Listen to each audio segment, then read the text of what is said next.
I could do February 19th. That's next week, right? As a premier community in Hampton Roads, James City County strives to maintain a high quality of life for all citizens through sound fiscal management and legislative actions. In an ongoing effort to increase transparency, your Board of Supervisors holds public meetings to garner citizen input before making important decisions. Here is tonight's meeting agenda.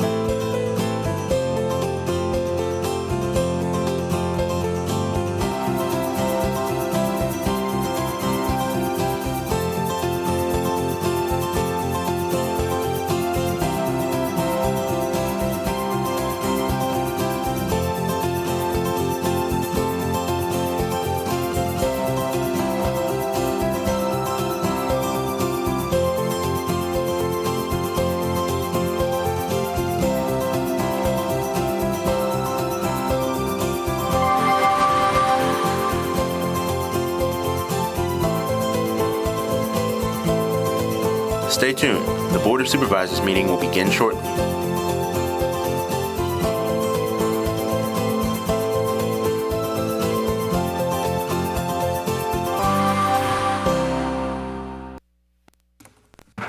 Call to order this meeting of the Board of Supervisors of James City County for a regular meeting. Mr. Stevens, call the roll, please.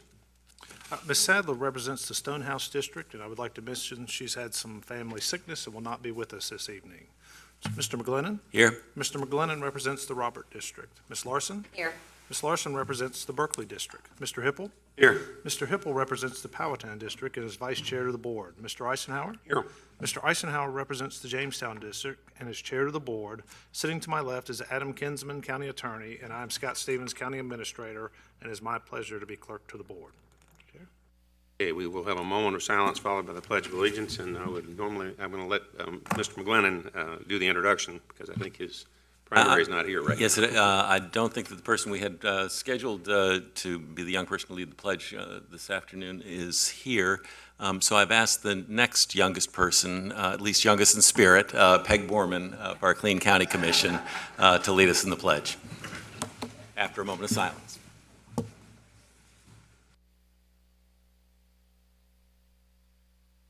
I pledge allegiance to the flag and to the United States of America and to the republic for which it stands, one nation, under God, indivisible, with liberty and justice for all. And Ms. Borman, we have a pin for you.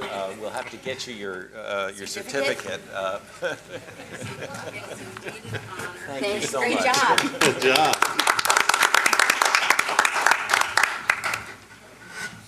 Okay. Next on our agenda are presentations, and we will begin. The first presentation is the economic impact of the federal sector on James City County, and we have Rear Admiral Craig Quigley, U.S. Navy retired, who's Executive Director of HRMPA. Thank you, sir. Good afternoon, all, and thank you once again for the opportunity to appear before the board. I wanted to do this specifically at Supervisor Hipple's request because it is not an apparent thing. I like this chart a lot. It is color-coded on purpose. This shows the federal infrastructure that is in Hampton Roads. If it is purple, it is the Defense Department. If it's green, it's the Interior Department, and so on. Arguably the most dense and diverse collection of federal facilities anywhere in the country. And that is why this organization exists in the first place. So I'm going to touch on a little bit of these items here. HRMPA was formed in 2006.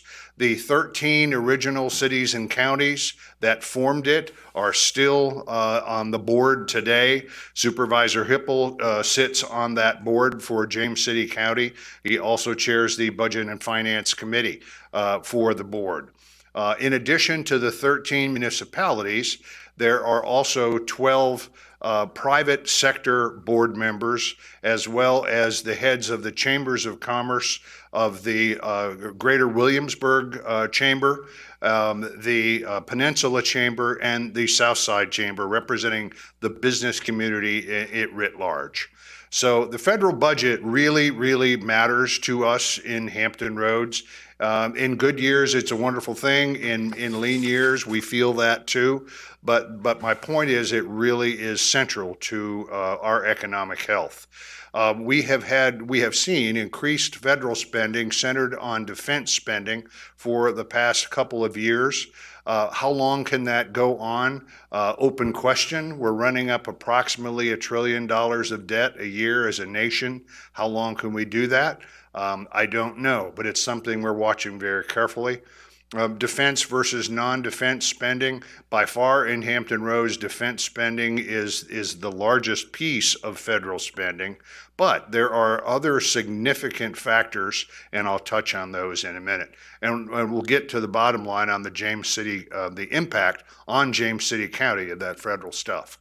So on the peninsula, the installations, I remember when I was stationed in Hampton Roads in the 1980s, Yorktown Naval Weapons Station was a pretty sleepy little installation, and that has greatly expanded its mission and the number of people that work from that installation in recent years.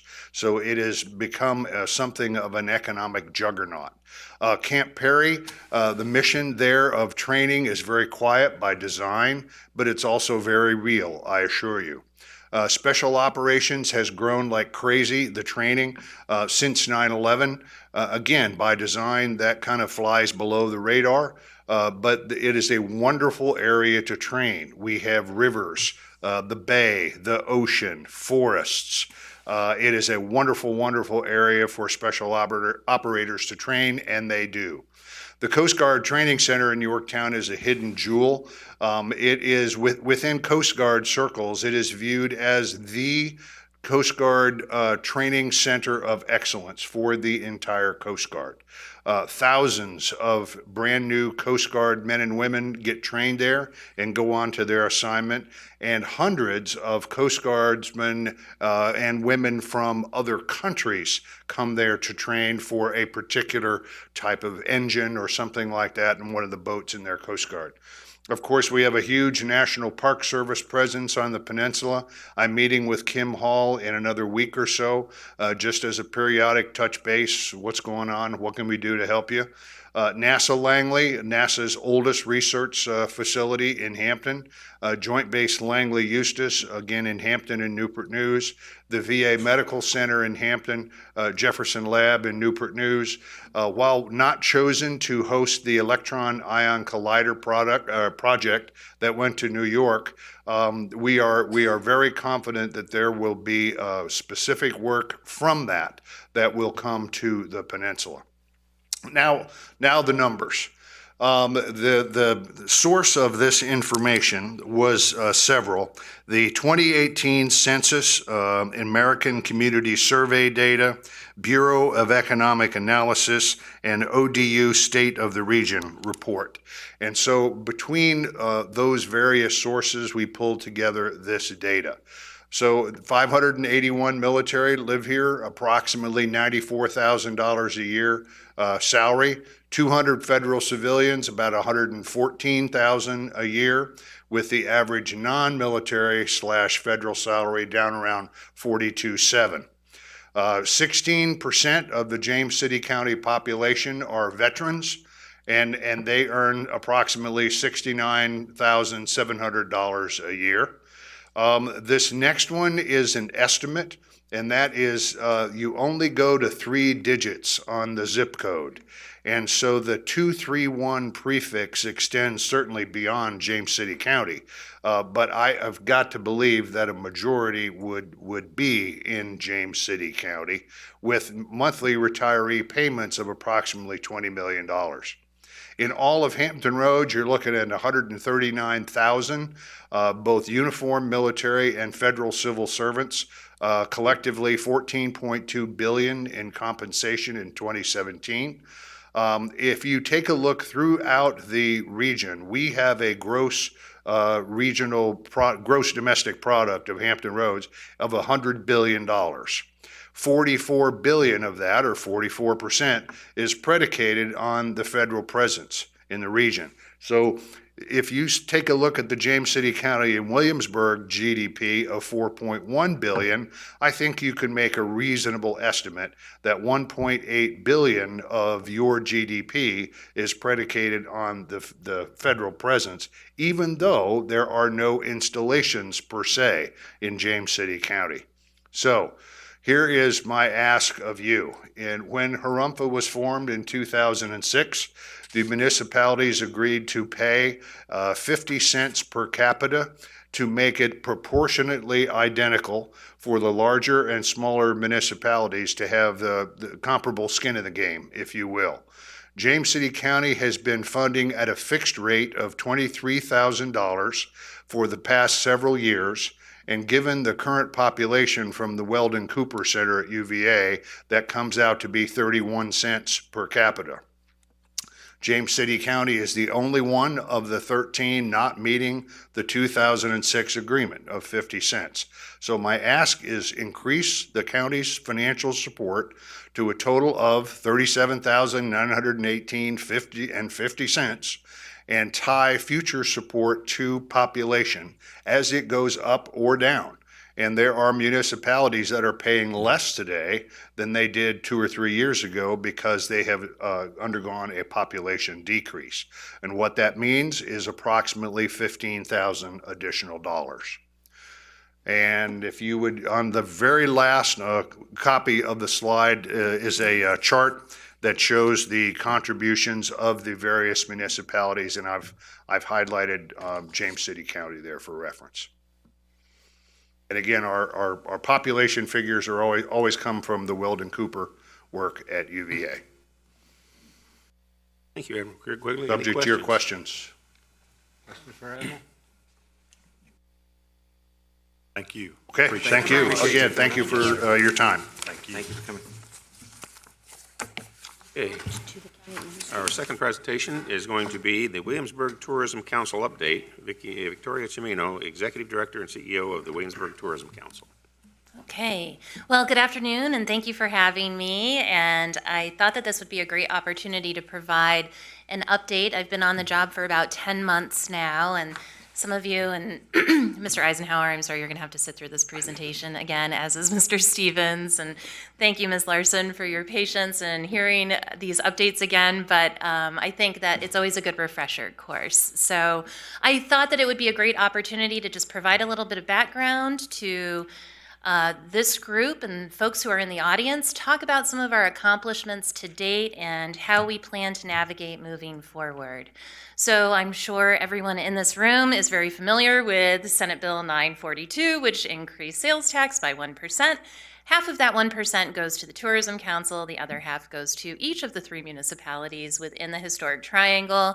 The portion that goes to the Williamsburg Tourism Council is dedicated to marketing, advertising, and promotion. So the Tourism Council did replace a destination marketing program that was once housed within the Greater Williamsburg Chamber of Commerce. So it went from a marketing program within a chamber to its own council. So it is one of 2 councils of the Greater Williamsburg Chamber and Tourism Alliance. So the Tourism Council on one side and the Business Council on the other, each with its own distinct goals and objectives. The organization's primary reason for existence is to increase overnight visitation, which then translates into increased ancillary spending throughout the area on things like food and beverage and retail. So an overnight stay means good things for every other tourism supplier in the Historic Triangle. We want to work towards unifying the region under one destination brand, and that means, cooperative marketing programs and other ways where some of the disparate marketing programs that exist throughout the region start to look and feel and sound the same.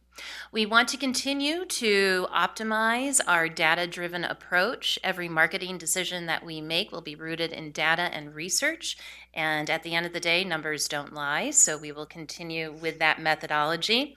We will also foster collaboration with the region's primary entry points. And Newport News International Airport is a great example of that. Early on in my time here in the greater Williamsburg area, we went to a route development trade show with Newport News Airport, and basically it's and this is kind of a goofy way to describe it, but speed dating with airlines. And so where you're really talking about the opportunities that exist to increase route development. Don't choke, Ruth. And also bolstering international marketing efforts. So our region typically has not put a whole lot of focus on the overseas or the Canadian visitor, and I think that there's some opportunity there for us to add to our visitor base and expand beyond what we've traditionally known as the drive market.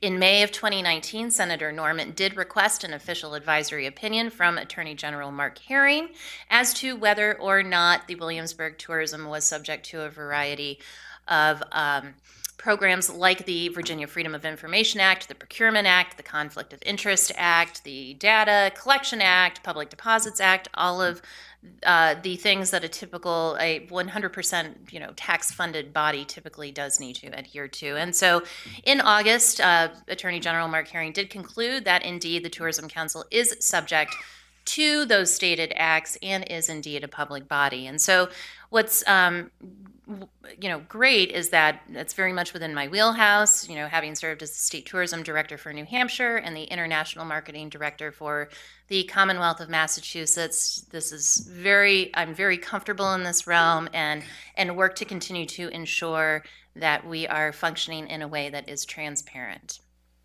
So who sits on this Tourism Council and its Board of Directors? So representing York County, our chair, Jeff Wassmer. Representing the Hotel Motel Association, Neil Chalkley, who is our vice chair. And the Honorable Ruth Larson is our treasurer and represents James City County. We also have C-level folks from the major attractions throughout the area. Kevin Lemke from Busch Gardens, Jim Horn from Jamestown Rediscovery, Cliff Fleet, the new CEO at Colonial Williamsburg. Mickey Chohaney represents the Restaurant Association, Christy Coleman, the new CEO of Jamestown Yorktown Foundation, and Vice Mayor Doug Pons represents the City of Williamsburg. Our ex officio members include Sherry Green, who is the chair of the Alliance, and Rita McClenny, who is the CEO of the Virginia Tourism Corporation. So, back in October of 2018, just a few months after the Tourism Council went live on July 1 of 2018, the Tourism Council engaged Searchwide Global. It's a full-service search firm, a headhunting agency, to use some lingo, and after a national search, they landed on Vicki Simino out of the state of New Hampshire. One of the reasons that I was told that they approached me for this position was New Hampshire's ability to take what was a dusty, sleepy brand for a New England state and turn it into something that is relevant, cool, and exciting, and to obviously drive rooms and meals tax revenue. In New Hampshire, rooms and meals tax revenue is the second largest revenue source for the state, and it is a $5 billion industry. So since then, I've been focused on really building the base. This is not the kind of the fun or exciting part of the job, but certainly important. You're only as strong as the base that you build. And so writing job descriptions, developing our org chart, working through procurement processes, all of these are important ways to ensure that we are tooled up to meet our business objective, which again is to increase overnight visitation and visitor spending throughout the area. This is our org chart. This will give you an idea of where things are shaking out. We have 3 key departments. Sales is something that I am most excited about. We have not had a structured sales function in this area, as far as I can tell, for a very long time. So we've hired Julia Smith-Young. She comes to us most recently as a consultant for a property management company in Dubai. Prior to that, she served as the sales director for Visit Orlando for 10 years. So certainly we're, teeing this up with folks who are subject matter experts. Julia will have the ability to build out that sales team, which will ensure that we are very focused on our sales approach. We are courting tour operators, we are courting product managers and press where relevant, and we are bringing back sales leads to the tourism industry here in Greater Williamsburg, James City County, and York County. Our marketing communications team has been headed up just for a couple of months now by Julie O'Neill. She has more than 20 years of experience working for Busch Gardens. We recently hired a marketing manager. He comes to us with about 7 years of strategic marketing and branding experience. And we are due to post a communications manager position and down the road, and we're still evaluating this position, but what a digital marketing manager, content manager position looks like. Within our finance team, David Turner is the new finance director. He started with us in late October. He comes to us with more than 30 years of finance experience. He most recently served as the finance director for Integra, which is about $1.5 billion medical device company. So we're still evaluating some of the positions and they may change a little bit, that are posted in black here. The positions that are posted in orange are new positions that were created but internally filled, and the positions in green are new positions that were filled externally. So again, this is a very lean shop when you compare our budget and several other factors to other destinations of this size. So you can feel secure in knowing that less than 10% of our overall budget right now is going to salaries. Procurement is something that before we realized sort of what kind of process we needed to go through, it was something that was incredibly important to me to let's clean up our scope of services with each of our vendors, let's consolidate where necessary, and let's do it in a way that's open and transparent. The first of that list that you see was research that was subsequently awarded to an Indianapolis-based firm that specializes in destination marketing organizations. So they will create an ad effectiveness study, which will be shared with our board of directors at our March 17th meeting. In addition, they've been charged with consumer perception studies, ad effectiveness, ad testing, a dashboard that anyone will be able to access through Visit Williamsburg that will share with you not just the region, but also broken down by municipality, visitation, visitor spend, tax revenue, and so on. Ad agency of record was next on the list, and so out of 24 proposals, we selected a Connolly Partners, which is based in Boston, Massachusetts, and so I'm actually joined by our one of our colleagues at Connolly Partners, Scott Savitt, today, who I kind of have brought him to some of these meetings so he can hear some of the discussion that takes place here on the ground. But we're working through the redevelopment of Visit Williamsburg and getting our spring campaign off and running in the very near future.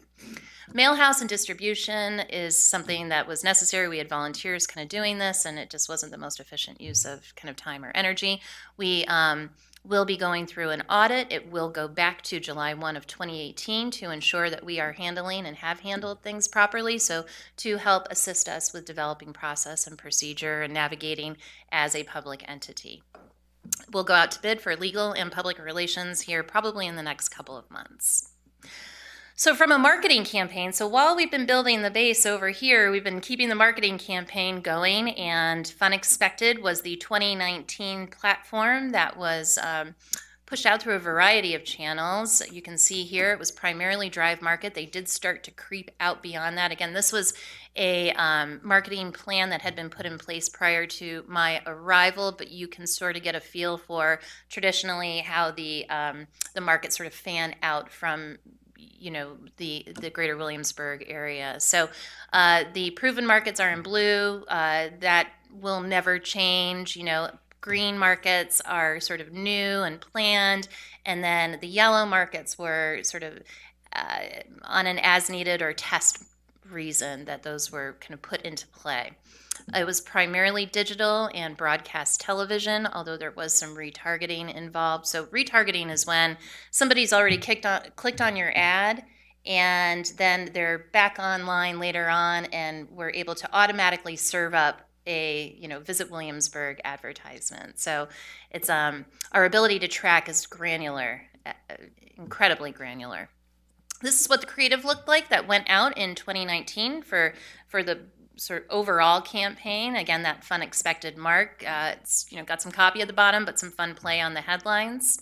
That being said, in June, we received some kind of urgent phone calls from hoteliers throughout the area that occupancy was down about 2.5%, and that revenue would be down about 2% if these numbers held true. And so we were nimble, we were able to respond to that, and we were able to put forward an augmented late summer campaign at around $350,000. We focused on the drive market. We wanted sort of those last minute bookers. The reality of the world is people are booking more last minute today than ever before. So we wanted to ensure that we were kind of dishing up the advertisements that would push them to make that transaction. We focused on families with older children, young couples, and active adults. It was a digital media plan with an online travel focus. We wanted to be able to track who clicked on an ad and who went on to book travel.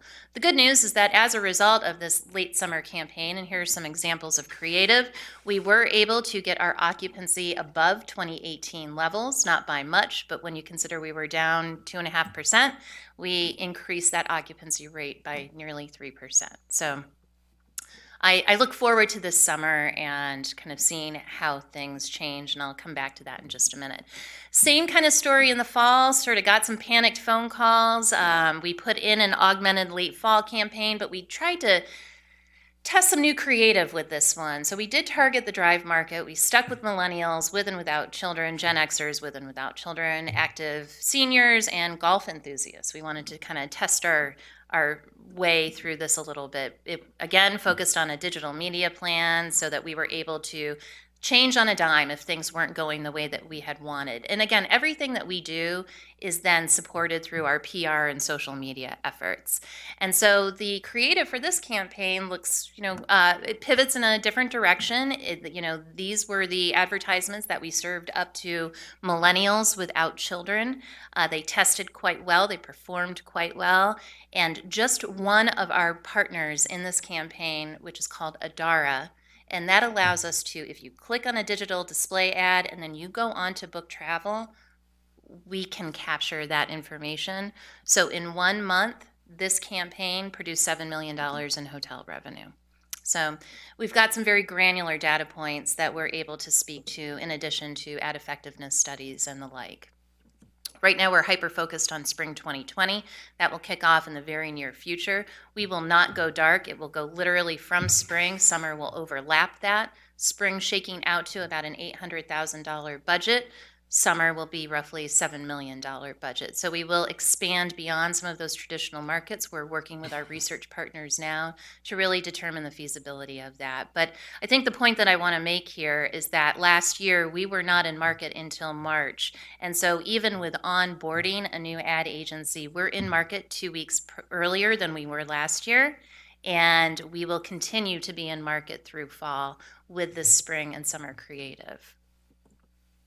So just to give you, and this is kind of the fun part of the job, right? So when you're crunching the numbers and, things are kind of going in the right direction, every once in a while you like to sit back and take a look at some of the creative that you're able to work on. And so we have focused on asset capture, so video and photography.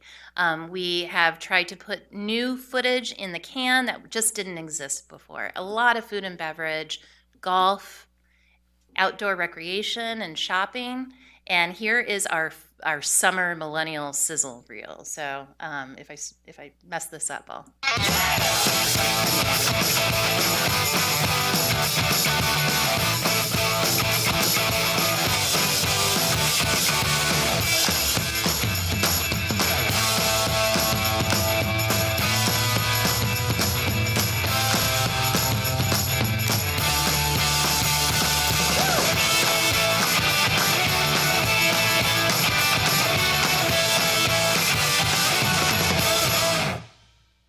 So that is the summer sizzle reel, and again, really worked to capture things that we didn't have. But a lot of folks don't realize that we're surrounded by water here, And so really kind of playing that up, the fishing, the kayaking, some of those water-based experiences, and that we've got a great variety of outdoor recreation and golf as well. I think we can go head-to-head with destinations that are traditionally known for golf. We were kind of talking this through for our spring campaign, and how do we position it? One peninsula, 12 award-winning golf courses. So you've got this amazing variety within proximity that truly doesn't exist in other areas around the country. We moved forward with the fall and video shoot, so we wanted to get a little spooky and inject some agricultural experiences that, again, aren't necessarily top of mind when you think of this area, and our job is to change some of those consumer perceptions. We did cast a Gen X family with children for this particular shoot. So out of the thousands of images that you shoot during any one of these photo shoots, we end up with roughly about 10 to 15 brand images that you'll see us use on a consistent basis. But my goal is to ensure that all video and photography that we shoot would be available to suppliers and municipalities throughout the area. So here is our fall sizzle reel.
So that's just, again, these are just, quick videos to share with you some of the footage that we captured, and there's a lot of great stuff that took place right here in James City County. We've been aggressive. These kinds of photo shoots, they are no small undertaking. It's everything from casting the talent to literally picking out every single piece of clothing that they wear throughout, every visit that they make. But holiday was really important for us to capture. The more we're kind of into the weeds on things, the more we're realizing we had not had the right assets to properly sell the destination. And so we cast a millennial family with children for this shoot. These are some behind the scene images. This family was gorgeous, and they're all vegan, so no wonder. But this is our holiday sizzle reel. I am not vegan, by the way.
So that'll give you a little flavor of what we'll be featuring in advertisements to come. As far as metrics and performance, at our next board meeting, which again is March 17th at 1 o'clock, these meetings are open to the public. Anybody who would like to attend is invited and encouraged to go.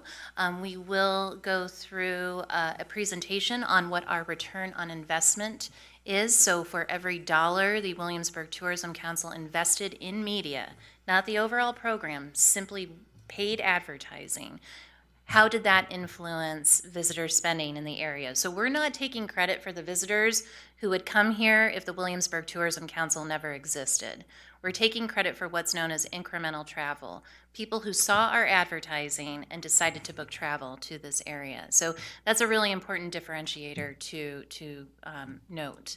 So that is one study that will be unveiled here in the very near future, as will, again, that metrics dashboard that will be posted online. But the real headline here is that this is the Smith Travel Research Report. Some of you may be familiar with it. But the real headline is that year to date, November 2019, came in at 50.4%. That is the highest occupancy has been if you compare November year to date figures since 2007. So the headline is we've performed better year to date in 2019 than we have in 12 years. So I am anxious for more of that to come. I anticipate an increase of anywhere between 3 and 5% in occupancy year over year for the next 3 years. And I think that that's conservative, but that is certainly our business goal moving forward. So with that, I don't want to take up the entire meeting, and I have the gift of gab, so I'm happy to answer any questions. Okay, I'll start off. Do you know how far someone would travel to come to our destination? Yeah. No, that's a great question. And so one of the things that we're looking at with our research company is domestic long-haul markets. So there are direct flights from places like Denver. And Denver has the household income level, the propensity to travel, the desire to visit places that offer the kinds of experiences that we have, but we need to go in and really understand what that looks like through focus groups. And then we need to understand too, so the flights that are coming into Richmond Airport from that market, is it leisure travel or is it business travel? And so we need to have a better gauge for that on how to approach some of those markets. Oftentimes, when an airline launches a new flight, they want to fill the front of the plane. That's their profit center, right? So the leisure traveler kind of is not always the primary focus. So that then allows us to say, well, how do we speak to that market in a way where it's turn that business stay into a leisure stay too? So it's something that we're working on. I've got my gut checks, but it's gut checks right now, and I hate to, Right, work on definitely. that. Yeah. I know what you mean. Yeah. Yeah, because that would help you as far as determining marketing in those areas. That's right. And flooding those areas, because there's a better chance that, somebody within a certain distance will come here quicker than somebody maybe across the country that may come here once in 10 years. That's right. But I do think that there's merit in looking at domestic long haul first. Those are weatherproof visitors. Right. So they're not going to turn the news on and say, oh, I'm not going to, that place this weekend. So there's that. They stay longer, they spend more. And the reality is that this is about as close to sort of Europe as you can get without crossing the pond, right? The history that exists just doesn't exist in other parts of the country. So maximizing on that as well. And we've heard a lot that history is dying out, which I don't believe, but it may be, but I hope it's not, because that's where we've come from. And it's been a lot of, we need to do other things other than history. Well, history is one of our big things here in our region, and I think that's something that still is very important to a lot of people out there, and trying to reach those people to bring them in. I think that, 100%. And so, look, history is in this destination's DNA. Yep. And when a destination attempts to be anything other than authentic, the consumer can sniff that out pretty quickly. So it's our job at the Tourism Council to make that fun and cool and sophisticated. And this is not an inexpensive destination to visit. So we need to really ensure that we're targeting the right household income levels as well. So I don't think it's dead. And I think that this destination has all of the ingredients. It's just how do we combine those ingredients to make a great cake, right? Another question, how do you go about, a lot of us in this area will go to, say, Nag's Head for vacation. We'll slip on down to Nag's Head, spend the weekend or spend a week or something like that. How do you get that person in other areas that follow that same pattern to now decide to go further 4, 5, 6 states over to a destination like ours and Well, break that mold. Yeah, no, I think that's great. So the beauty of how sort of marketing has evolved is that you're able to get so granular in who you target, that you're able to not only target sort of a household income level, but then those psychographics, sort of their history of searching online, and the different kinds of destinations. So we're able to get so granular and specific in who we target. That's how we're going to be able to move that needle, and our spring campaign, which again is going to shake out at roughly $800,000, it's all digital, so that we're able to change that on a dime. If it's not delivering, if it's not working, if we're not seeing those bookings happen, we can switch things up right away. So I think it's just, you just have to be a smart marketer and Right. deliver up what people want, when they want it, how they want it. And that's across a variety of platforms, and that is getting very specific into their interests. Okay, and I like the fact that you're under 10% with staff, and I think that's a key thing to always keep staff down, because it tends to the more we get, the more we add, and the next thing you know, we have too much, but we don't want to let anybody go because we've had them so long, or and it's not a good business practice. So somewhere in there would be something I would definitely like to see, as far as, as we grow, we'll have to add, as we get bigger and bigger. Sure. But to control that and keep it as tight as possible as we move forward. Yeah, and just to make a point with, the folks who were existing staff who went into new positions, each one of those folks, met with me on a one-on-one. They've got a set of accomplishments that need to happen within the first 6 months of being in that role. And, we don't have time to do anything but execute against those business roles and goals. So, we're taking the staffing piece very seriously, and there's not a whole lot of wiggle room there. And we won't fill positions if we find that our contracted partners are able to support some of that. Good, and I like to see that we're going to start seeing metrics so we can measure as well, because we were promised that past things, and it's past is what passed, and didn't hit the goals or didn't see the metrics that we need to see. And now we've got a larger volume of money in play as well. So we want to definitely make sure that those metrics are hit, and that we see those metrics coming to us and understand them, and what return, so that our citizens understand what their return on their investment is, because it's their investment that we're trying to get a return on. Right, and if we're doing our job, we are driving tax revenue into each of the 3 municipalities. We're an economic development tool. Right. Thank you. Yeah. Just a couple of quick questions. First of all, thanks for your positive energy and the kind of organization and responsiveness that you're showing with all this. Is this presentation is something that we have available? It's on your hard drive. Okay. Yeah, I guess so it it's can all be distributed. yours, That's yeah. great. That's great. And because I know you had a lot of slides there, and we're going through them fairly quickly. Could you tell me? I see that we did have good growth this past year. How does that compare with Virginia and with the nation generally? So compared to Virginia, it was a little lower than the state has grown. Compared to the United States, it's about on par with how the U.S. as a whole is performing. That's a hard. It's really an apples and oranges kind of a thing too, because it's just so varied. But I just ask that as we continue to look at the metrics on this, that we keep in mind that we're really looking to see what the value added is, and that'll be important to us, I think. Yeah, I agree. And so I sit on the board of directors for the U.S. Travel Association, and so I'm very much kind of keyed into, at a national level, how is the nation performing? Are we, maintaining the market share that we once had with overseas visitors? All of those things I'm paying attention to on a consistent basis. And just in response to Michael's concern, we're making history every day, Michael. Always something new. Always something new to it. Always. Thank you. Just on the board. That's right. Thank you for the questions. Maybe we should be an exhibit, huh? Yeah, I think we are. Okay. Well, I just want to say thank you.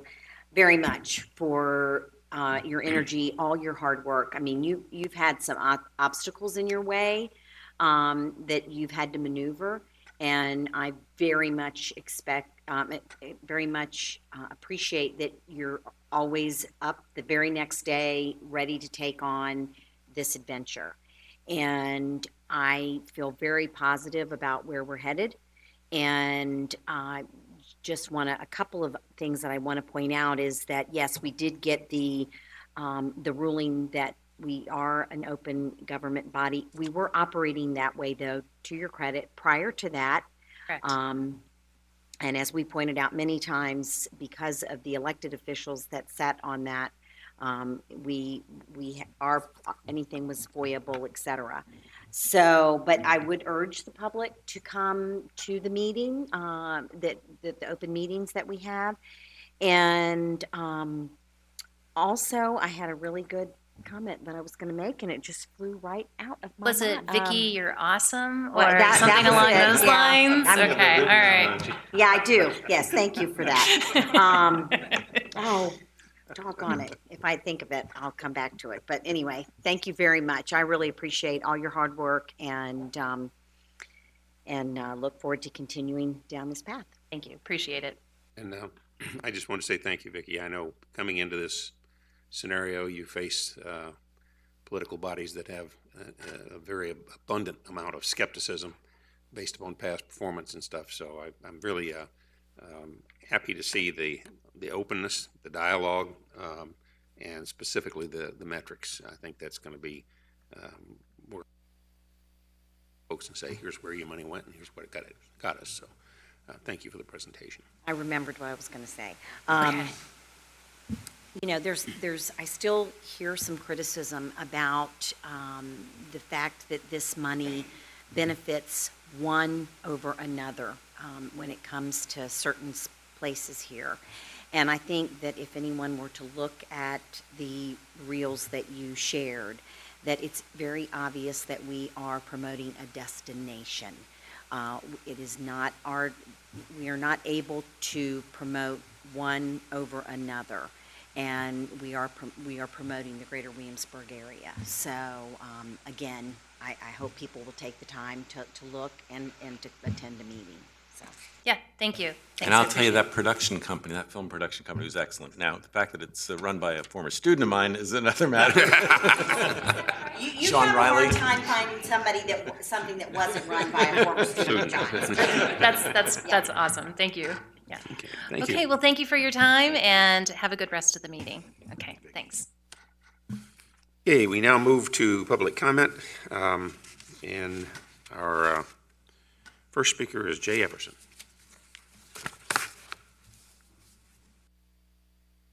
Jay Everson, 103 Branscombe Boulevard in James City County. You know, I'm one of the few people apparently on my side of the aisle, at least in our local committee, who was in support of these Tommy tax. And I'm glad to hear that they're moving forward in a great manner. I'm also struck by the fact that I get followed around on the internet by certain ads that I might have clicked on, and now I know who's doing that. Good job. In any event, oh, I meant to hand these out. I'm sorry. Give me a- Got carried away by her presentation. I'm here again on the CIP for the schools. You know, it's interesting that when they said at your recent meeting with them in the city council, the school board, they talked about flat enrollment for middle schools, flat enrollment for the high school. Folks, you can look at this chart. This is right out of the future think, page 34 of the latest one out. The enrollment 10 years from now is virtually identical to what it is today. The only problem here remains what's going on with Bright Beginnings and the Norge situation, which is, I think, most crucial. I think that if you look at their capacity numbers 10 years from now, we're well within the capacities identified by the school system. If there's problems with capacity at a given school, that is a redistricting problem, not a classroom construction problem. I encourage you to solve the problem of the overcrowding in some of our elementary schools by the construction of a separate Bright Beginnings facility or facilities on existing elementary school sites. And I'll leave it at that, because these numbers, I think, speak for themselves. We don't need to spend tens of millions of dollars, at least not at this point. Thank you. Thank you. Our next speaker is Chris Henderson.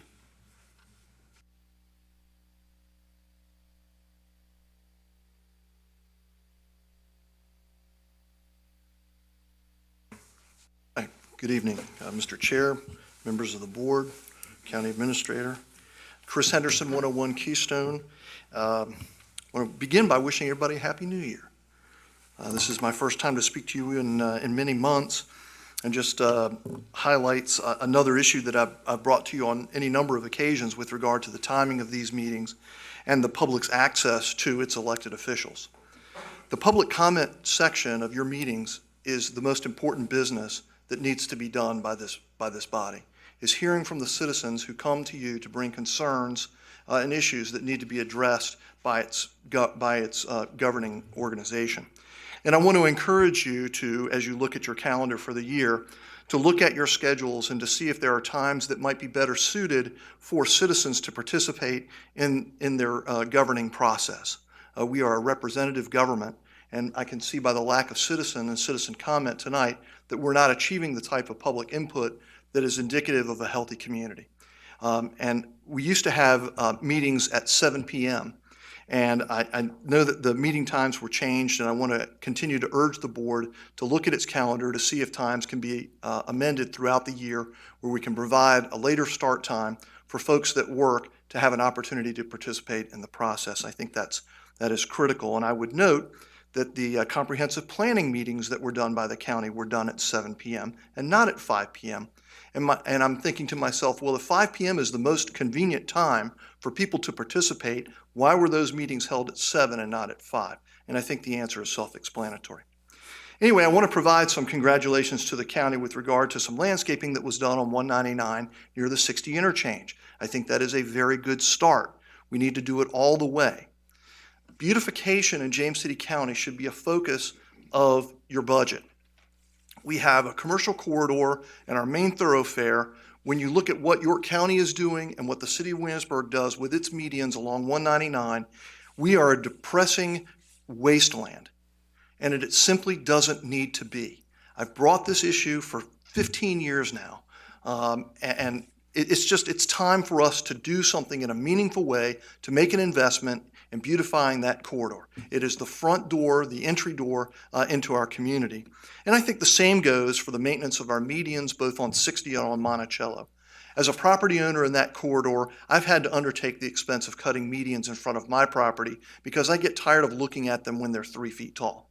We pay a lot of taxes, and I think if VDOT is not going to undertake that responsibility, I think we as a community need to have more respect, more interest in the beauty of our area, particularly in our major commercial corridors, to say, hey, we're going to do it, we're going to fix it, and let's take care of it. I had a chance to speak to the county administrator earlier about some observation about the comprehensive planning process and some of the questions that were asked that I think were contrived to elicit a specific response, specifically related to green area and the purchase of development rights.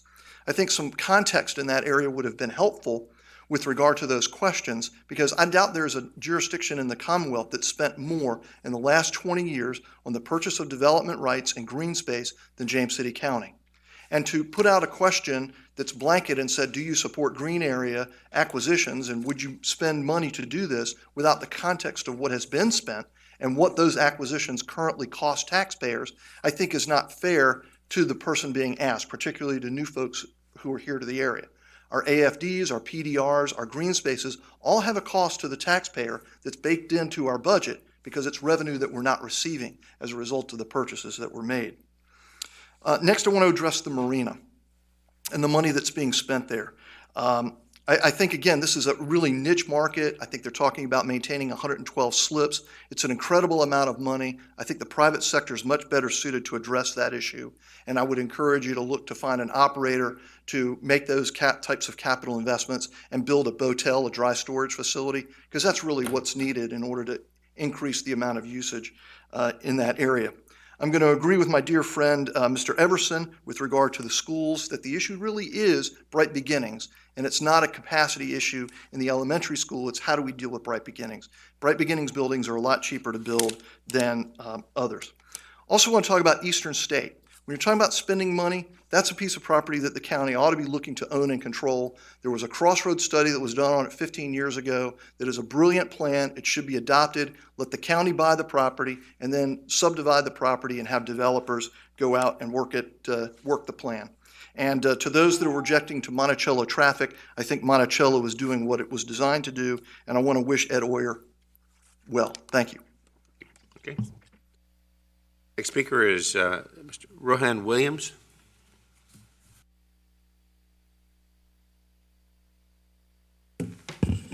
Good evening, members of the board. My name is Rowan Williams, and I'm here to introduce myself to the board and to tell you a little bit about my program. I represent the Peninsula Alcohol Safety Action Program. I'm the executive director. And I just want to tell you a little bit. For over 40 years, our program has served the peninsula jurisdictions of Newport News, Hampton, Poquoson, York County, James City County, Williamsburg, and Charles City.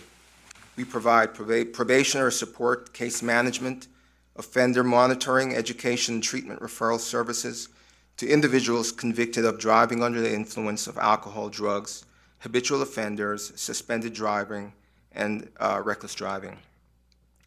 James City County is represented on our policy board by Mr. Greg LaRose. He's a lieutenant with the James City Police Department. So I'd like to thank this body for always having some kind of representation on our policy board. Our policy board is instrumental in our success and supports our program with oversight and direction. Our local and state law enforcement agencies, the Commonwealth Attorney's Office, judges, treatment providers, community groups, and local schools offer support to receive benefits from our program. In addition, many of our citizens benefit by voluntarily enrolling in our program to satisfy requirements from the court, such as driver improvement or any kind of other probationary programs the court may assign to our citizens. Just a few numbers for you. In fiscal year 2018, we provided services to 136 citizens of James City County alone. That number is up. We provided in last year's fiscal year, we provided services to 141 citizens of James City County for DUI enforcement, 11 citizens for reckless driving, 84 for ignition interlock monitoring, and 1 drug offense. Fiscal year 2019, we serve approximately 3,652 residents on the peninsula. We receive no funding from state or federal government. We are solely fee-based and exist on clients' fees and through grants. In 2018, 2,708 people were killed in Virginia as a result of alcohol and drug-related crashes. In addition, 7,181 more Virginians were injured as a result of alcohol or drug-related crashes. All of us at the Peninsula Alcohol Safety Action Program, or ASAP, are dedicated to eliminate driving under the influence of alcohol and drug-related crashes by using the tools in our program to accomplish those goals. I don't know if my predecessors have been before you guys, so I'm making the rounds. I've been to a few city councils and Board of Supervisors meeting. In addition, we also have what we do is an annual report which covers the entire peninsula all the way up to Charles City. And so if this body if that's a report this body would like to see, we can present that to this body. And it gives you a snapshot of your participation and how the program works in your community and jurisdictions. So unless you have any questions for me, Thank you for being here, for me being here. Mr. Williams, thank you for all you do. We appreciate it very much. Thank you, sir. Yes, sir. I would be interested in that annual report when the time comes. I'll have that sent out to you in the morning. All right. Thank you very much. Thank you. Okay, and our last is Peg Borman.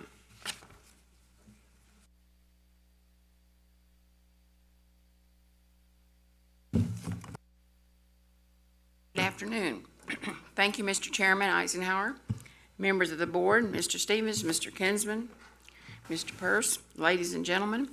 I'm Peg Borman, and I live in 17 Settlers Lane in the Lightfoot area. Once again, tonight I'm coming to you, and I'm asking HELP, help, okay? The Clean County is working very hard to clean up James City County and support the recycling program.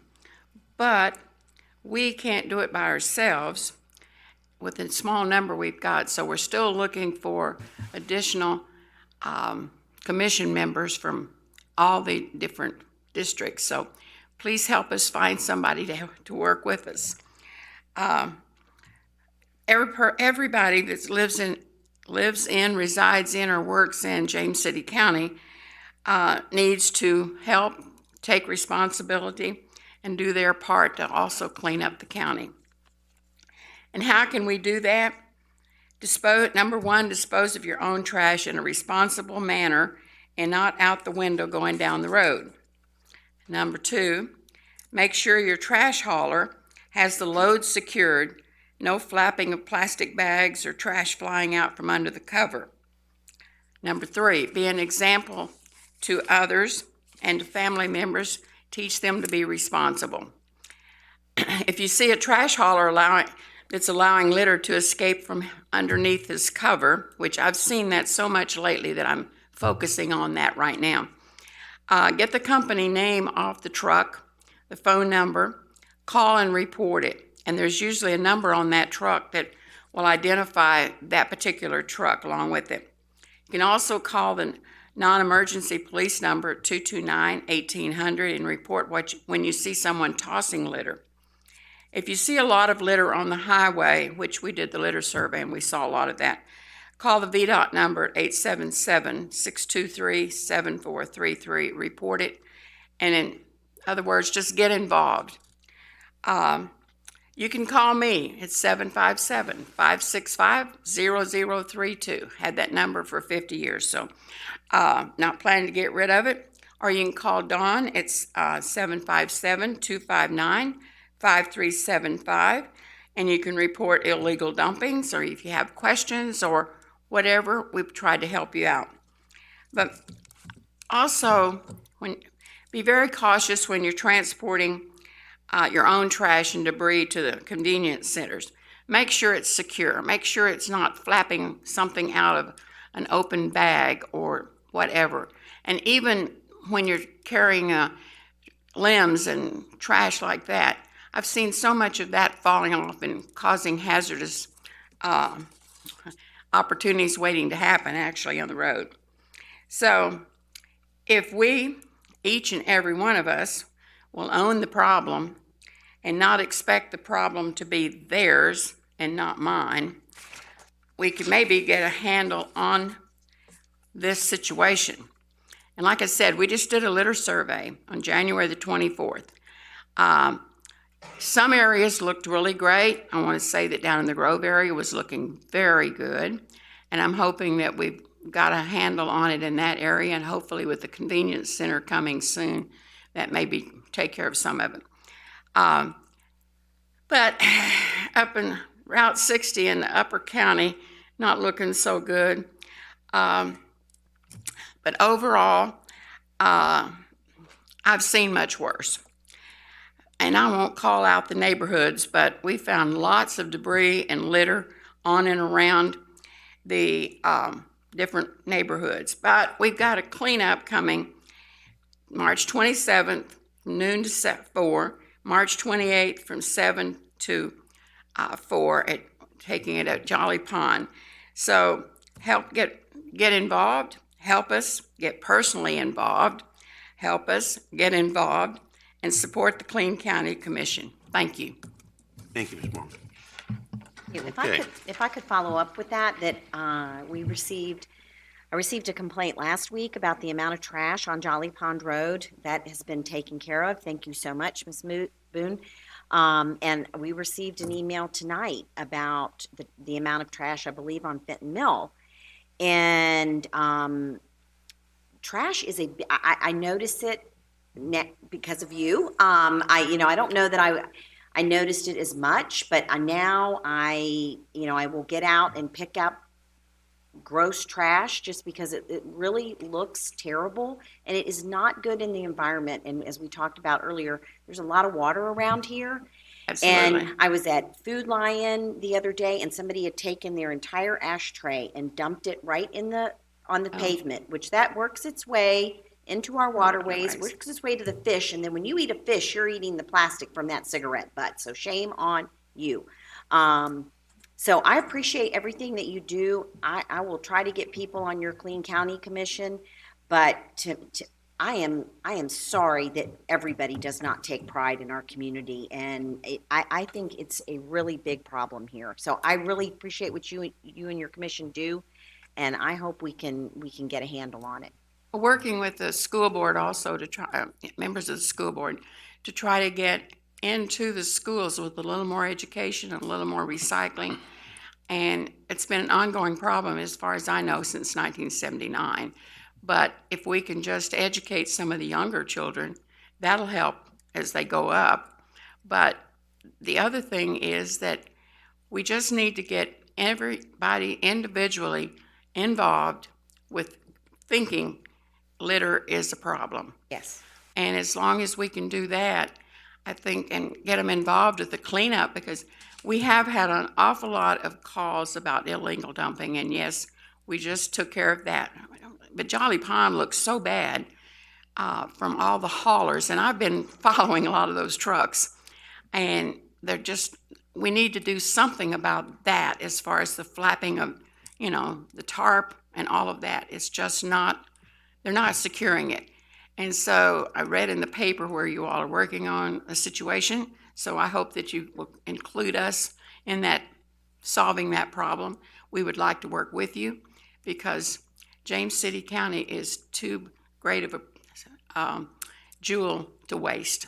Amen. And the police number is 253-1800. Don't call 229, 253.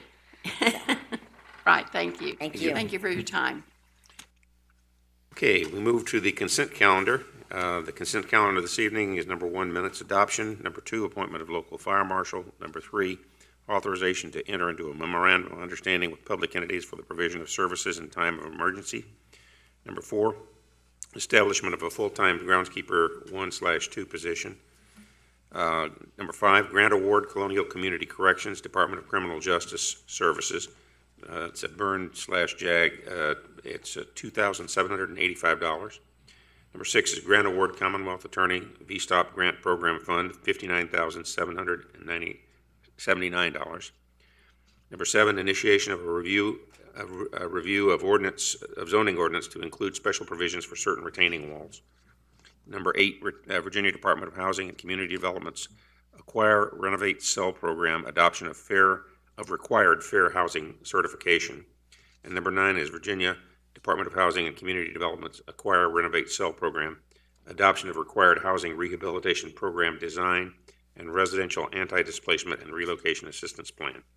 And I would like personally to pull number 2 for separate action, but I would look for a motion for the rest of the consent agenda. Motion for approval for the rest. Okay. Stevens? Mr. McGlinnan. Aye. Mr. Hippel. Aye. Ms. Larson. Aye. Mr. Eisenhower. Aye. Motion carries. Okay, number 2 we pulled is the appointment of local fire marshal, and I would like to have, here we go. They're already here. Already there. The podium's on fire. I'll read this for the public, and then we'll do it. It's a resolution, appointment of local fire marshal, whereas Section 27-30 of the Code of Virginia 1950 as amended provides that James City County may appoint a fire marshal to carry out certain duties as delineated thereunder. And whereas Section 27-34-2 of the Code of Virginia 1950 as amended provides that James City County may authorize for the local fire marshal to have the authority to arrest, procure, and serve warrants for arrest, and to issue summons in the manner authorized by general law for violation of local fire prevention and fire safety and related ordinances. And whereas Section 27-34.2, semicolon 1 of the Code of Virginia 1950 as amended, provides that James City County may authorize the local fire marshal to have the same law enforcement police powers as a sheriff, police officer, or local law enforcement officer. And whereas Section 27-34.3 of the Code of Virginia 1950 as amended provides that James City County may authorize the local fire marshal to exercise powers authorized by the Fire Prevention Code.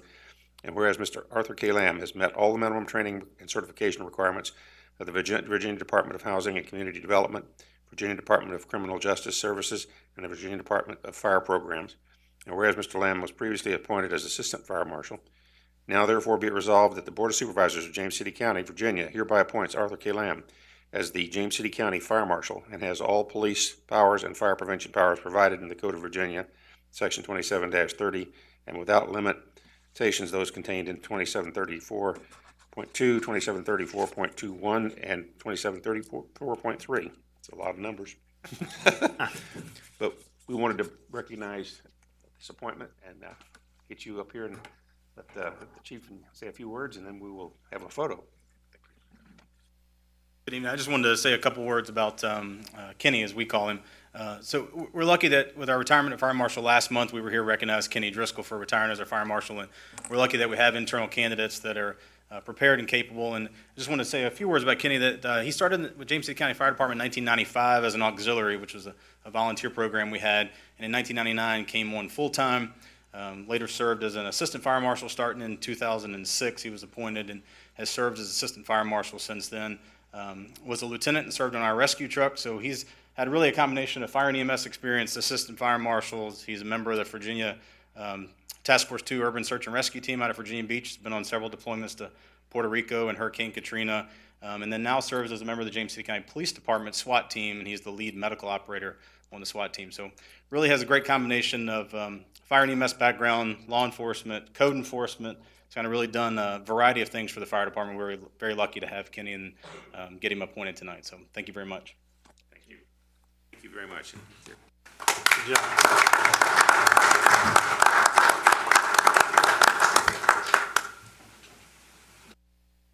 Chief, is it a requirement that the fire marshal be named Kenny? Say he's on the desk plaque.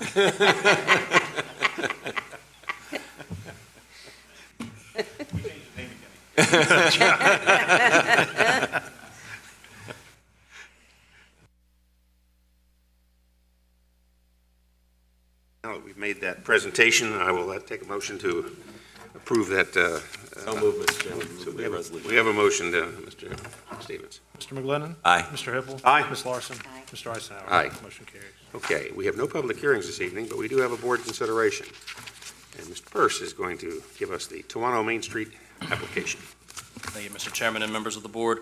Supervisor Sadler has been participating with the Toano Historical Society and supporting their efforts to reinvigorate the community. In January, the group approached her about partnering with the Department of Housing and Community Development on the Main Street Virginia program. Grants are available for organizational development projects such as facilitating visioning, developing mission statements, bylaws, brand development, among other things. Grants are also available for small design or downtown enhancement projects. The application requires support from the locality, but there are no other liabilities for us, financial or otherwise. The resolution includes language that further clarifies that the support of this application does not indicate support of any future possible land use applications or changes that may be required. Staff recommends the adoption of the resolution supporting this Main Street initiative, and I'll be happy to answer any questions you have. Questions? Nope. So we look to the board for a discussion or a motion. All right, motion for approval. We have a motion for approval. Mr. Stevens? Mr. McGlinnan. Aye. Ms. Larson. Aye. Mr. Hippel. Aye. Mr. Eisenhower. Aye. Motion carries. Okay. I would just encourage people to go, if you haven't been down to Toano in a while, there's a lot going on. I also saw something on social media about HGTV. There was an application put in to be part of There's a couple that. Hometown or something? Thank you, hometown. Yeah, Terry probably knows. But it's exciting things happening, so. There's a lot going on in Toano, and Mr. Ray, you and your brother, appreciate all your hard work and everything you're doing down there to try to change the community and make it better. As we do some road work that's going to happen in there, we were talking about possibly with VDOT looking at if there's any way we could do something with the wires. This is down the road, but if we just keep that on our radar. Okay. If you look down there, you'll see the lines down there are hideous. I mean, they need to be there, but it might be a chance when we do some improvements to possibly look at burying some of those to at least give that corridor and that spot in there and get those wires on the ground. Should be everywhere. It should be. It should be. I agree. Amen. I'd love to see it everywhere. All right, we are now to board requests and directives. I'll start off, Mr. Chairman, if I may, a couple of things that I wanted to mention. First, that along with Ms. Larson, who's a member of the VACO Board of Directors, and Mr. Eisenhower, Mr. Stevens, Mr. Kinsman, I attended the VACO VML Local Government Day, got to see our former Director of Financial Services, Sue Mellon, who is now the Chief of Staff for Virginia Municipal League, doing very well up there.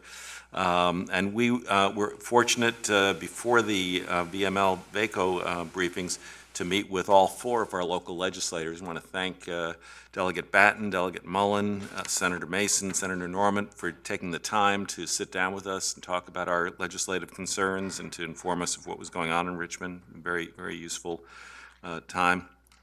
After that meeting, I chaired a meeting of the Coalition of High Growth Communities, and we are moving ahead with a plan to have a workshop this spring on the issue of affordable housing so that we can learn from each other about what best practices are in the communities across the Commonwealth, especially those experiencing high rates of growth and challenges with affordable housing. We're going to try to partner with some of the other stakeholders involved in that area.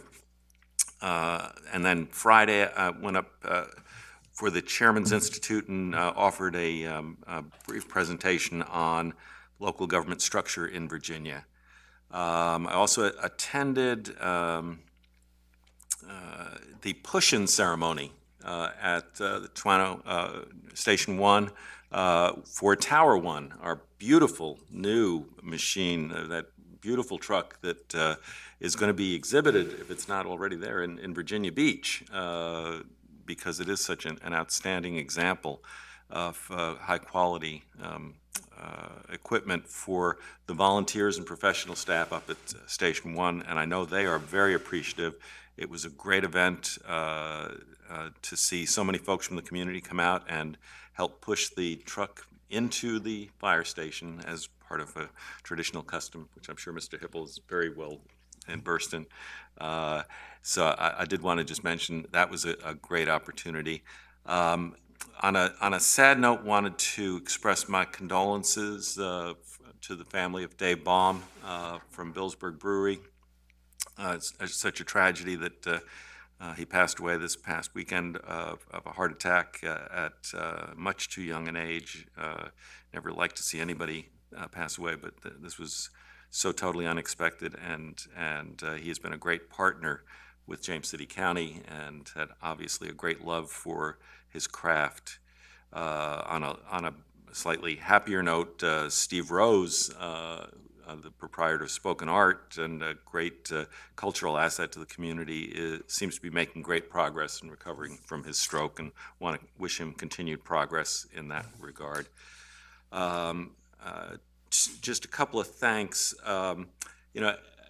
Between every meeting, there are so many people on our staff that are responsive to concerns or issues or questions. And I just wanted to just call out some names to say thank you. Not that this is an exhaustive list, but just to let folks know the high level of professionalism, courtesy, and responsiveness that our staff have. I want to thank Christy Parrish, Teresa Fellows, Grace Boone, Jason Purse. I wanted to thank Vaughn Poller and Marion Payne for their work on the scattered site housing project that I've been involved with, our county administrator, Scott Stevens, and our county attorney, Adam Kinsman, and Carol Schenk from our HR department, who just retired after a very long career with the county and always did an outstanding job, especially at our annual awards recognitions over the years. A final thanks goes to Danny Schmidt, who served for the last 4 years as the representative from the Roberts District on the Planning Commission. Danny was an excellent choice. I'm very pleased that he was willing to accept when I asked him if he would serve as the Roberts District representative. He brought great appreciation for the area. He brought dedication and commitment to his work and a level of intelligence and just a love for the community that was well reflected. I know he'll be replaced by Dr. Robert Rose, who will do an excellent job as well. But Danny, thank you very much for what you've done and for the special qualities that you brought to the position. Thank you. Well, thank you for those thank yous, and I would echo those as well. It's just incredible, the amount of work. Though I will point out that at my first VACO board meeting, Fairfax County had 3 supervisors there, and they each had a chief of staff. And instead of having all their papers stacked up like we small ones, every time the new subject came up, their chief of staff brought them the new piece of paper. And I didn't have anybody there to give me, so I had to do my own paper shuffling, but you're right. Other than that, this staff is incredible. But well, maybe if anybody when wants to go with me to my next VACO meeting, maybe when we hit 1.2 million population. Yeah, we'll have a chief of staff too. So, but yeah, apparently you lose your ability to shuffle paper once you reach a certain population. So I did want to talk, I had my first VACO board meeting, and it was mainly all about what's happening up at the General Assembly. And there's a lot going on. And I've expressed this to Mr. Hipple. I'm a little concerned. I know there's a lot of things going on that have people very divided. But I would urge people to pay attention to everything and not just get caught up on one subject, because there's a lot of moving going on that could impact Virginia for a long time. So please get engaged. Don't just worry about one thing. And so and I appreciate you all visiting the legislators and hopefully making a strong case for James City County. The other thing that I have spent a great deal of time on lately is the audit that Vicki referenced earlier. I am on that RFP committee, and we have met a couple of times, and we have another phone call this week regarding that. So I did want to speak earlier. We had a speaker that spoke about the public comment and what that is in regards to our meetings. You know, really the thing about this is we only have a chance to have a meeting twice a month. This is the time for us to come and do our business. We certainly want to make every opportunity available to hear from the public. So I would encourage the public, and I know that most do. They reach out by phone. I had a phone call today. I usually have several. I have email. All of that information is on our website. So I urge people, do not hesitate to reach out to us at any time, because we do want to hear from you, and we understand whether the meeting was at 5, 6, 7. Sometimes it's not easy for people to get here to share their concerns. So please, if you have not reached out in the past, please feel free to do so. I also wanted to take a moment to speak to Dave Baum and to express my deepest sympathies for his family. I'm really proud that Williamsburg is in the Berkeley District. It is a real jewel in the Berkeley District, and I really appreciate, I was reading an article today where he had this dream for quite some time, and he made it a reality. And while I was not as involved as Mr. Onazuk or Mr. Hill during the time that Williamsburg was being created, I was on the Economic Development Authority at the time, but I know that particularly those two, the previous supervisor and previous county administrator did work very closely with Mr. Baum and to see this dream become a reality. And I also read where Billsburg, that was something that his dad called Williamsburg when he would talk to him about it. And so that's the reason that he ended up naming it. And so Billsburg opened in October of 2017, and I'm sure that Mr. Baum, the other owners, and all of his workers put blood, sweat, and tears into that. And so I'm very appreciative that it's here, and my deepest sympathy to his family, and to his family at Billsburg as well. It did seem that we had a fair amount of people at our December meeting, even if it wasn't. Seem to get, yeah, I think tonight probably it's the rain, so. I think the weather may have something to do with it. I think so, yeah. And the fact we don't have anything. But we may have to change the weather too. Well, Yes, while this team was in Richmond doing everything they could for James City County and meeting with the representative, I was welcome to Go Virginia, Region 5 to our community and all that they're doing to try to bring the community together. And so I was able to do that while they were able to. So we were all busy that day trying to get everything done. I had my 15 items on my calendar and left it on my desk at my office. So I'm going to be quick with the ones that, of course, HR Tag, TPO, PDC, and a RUMF are always a monthly project going on. And I do want to talk a little bit about Dave in Billsburg and what he put in the community and what actions he did. I remember talking to him and Kristen one Sunday out there at the site, and before it even became a reality, and how excited they were to take this from what started in his garage and started brewing, and how proud he was of what he was building, what he was making, and where they wanted to go and put this into reality in James City County. And it's amazing that, you know, we talked about that site as the project started, or before the project started. We didn't have a project at that time going on.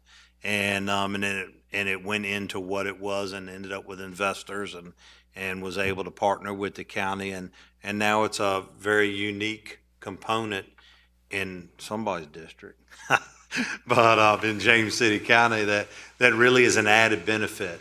And I just want to say that we've lost a good civic citizen that has put his heart and soul into James City County. And I want to say how sorry we are for the loss to the family, to Kristen and the family, and all that's, that they're experiencing right now, because, a heart attack can take us at any time. And it's, it's a shame that it took him at such a young age, but he will be remembered and live on in James City County through what he's done. Thank you. My activities were fairly brief. I did have a meeting with the interim president, Mr. DeSancu at Thomas Nelson. Was very impressed with the fact that he says he's going to be here 1 year, but he's not taking it as a caretaker role. He's taking a very activist role, and he's making the rounds and meeting all of the local officials, and I think reaching out to try to help with our workforce development issues. So I was very, very impressed with that. We also had a good meeting besides going up to talk to our legislators, which was always an interesting day. We had a meeting, I believe it was yesterday, with the Historic Triangle Collaborative, and sort of re-examining, how the beginnings of that organization started and what its value was, and I think there's great value because there's an opportunity for the elected folks to sit down at the table and have really good cross dialogue with the folks in a lot of the major institutions in our community, and hear what they're thinking, what they're working on, and so I'm really happy that we're continuing that. We still struggle sometimes with getting the agenda nailed down before we actually meet. On the sadder note, I also had a pretty tough couple of weeks here. The gentleman who was passed away in the house fire in Ford's Colony was a close personal friend, a fellow Vietnam vet, and Collier, and I went to his funeral down in Hampton, but that was really, really tough for me personally. And we also lost a gentleman who was in my district and very active in the community, Doug Hansen. That service will be, I think, but I do want to extend my condolences to the families because these two gentlemen were active and involved in the community, and they will be sorely missed. I will tell you that we do have something coming up on the 18th, and the county administrator may talk a little bit about it. We're going to be doing community conversations, I think, and so I'll leave the details to him. But it's an opportunity for direct involvement with the public, with board members present, and that, I think, is something I'd like to really see us get up and running. And then we have several meetings where we go out and meet with the public. I have one where I've been invited to speak to the group at Windsor Mead. I believe that's next month. I know that Mr. Hipple and I are on tap to go to both the Ford's Colony Newcomers group, which we're going to talk to, and then the Ford's Colony Town Hall. So it's a good opportunity to get out in front of the public. And this is one of the best places where you hear things and comments and questions and issues that I think people can bring forward to us. So, you know, they don't always have to come to us at these meetings. We can go to them. Right. And I really like that. And I will close with just a highlight that we are looking forward to March the 29th. That has been officially designated as Vietnam Veterans Day. The local Vietnam Veterans chapter is putting together a service that we will have out at the Veterans Park. We're hoping to get Parks and Recreation to help co-sponsor. The Business Council at the Chamber is willing to co-sponsor. And I believe that we have gotten a commitment from Congressman Whitman to be our speaker. So we'll be publicizing that, and we'll be presenting some certificates and pins for folks who are served either on the ground or in the military during the Vietnam era. And that'll be more details on that as we get closer to it. And that's all I have, sir. Go to the reports of the county administrator. Good evening, Mr. Chair, members of the board. Just a couple of comments. Our Engage 45 community participation team invites local community organizations to participate in some listening forums to provide input for our 2035 County Comprehensive Plan update. These listening forums will be held on Monday, March 9th and Monday, March 23rd from 4 to 6 p.m. Again, they are floating, so anytime between 4 and 6 p.m., Monday, March 9th, Monday, March 23rd, Building F, the boardroom for the James City County Government Center located here at 101 Mounts Bay Road. For more information, please call our planning divisions 757-253-6685. Again, our planning division 253-6685. And as our chairman mentioned, we will host our kickoff of our community conversations, a new series of informal conversations with county residents about their local government. We will move these around the county in government facilities. Our first one will take place Tuesday, February 18th at Legacy Hall, 4301 Newtown Avenue at 5:30 p.m. Again, that's February 18th. It's a Tuesday at 5:30 p.m. at Legacy Hall. And this first community conversation session will cover recycling, upcoming election changes, our Census 2020, and the 2035 Comprehensive Plan update and process and more. So for information, or if you have questions, again, 757 for this one, 253-6826, 253-6826. And that's all I have this evening. Thank you. Okay, we now have a call for a closed session. Mr. Chairman, I know we have a call for a closed session here. I would just ask the board to think about whether we might defer item number 3, which is the Economic Development Authority, with the fact that Ms. Sadler is not here with us, and she's our representative on that board. And then the others, I think I would be happy to entertain them in open session right now. Fine, if you're comfortable with that. I love open session. Okay, well, let's. So if that's the case, then, Mr. Chairman, can I move that we reappoint Chief Bradley Reinheimer to the Colonial Commission on Corrections Board for a term expiring March 31st, 2023. That we appoint Vince Campana to serve as our primary representative on the Eastern Virginia Regional Industrial Facilities Authority, and that we appoint for a term that would expire on February 26th, 2023, and that we appoint Christopher Johnson as the alternate to replace Mr. Campana in that position for a term that would expire on January 9th, 2023. July 9th? July 9th, right. Okay, July 9th, okay. We have a motion? Ms. Larson? Aye. Mr. Hippel? Aye. Mr. McGlinnan? Aye. Mr. Eisenhower? Aye. Motion carries. So with that, we've got the one that's being held by consensus of the board. We'll just move that one to a later time. That at work session, perhaps? We can do that at a work session, yes. Need a motion for it? No. You don't need a motion, okay. Okay, I think we've concluded our agenda. We call for adjournment till 4 PM on February 25th, 2020 for the work session. So moved. Ms. Larson, Mr. Stevens, call the roll, please. Mr. McGlinnan? Aye. Ms. Larson? Aye. Mr. Hippel? Aye. Mr. Eisenhower? Aye.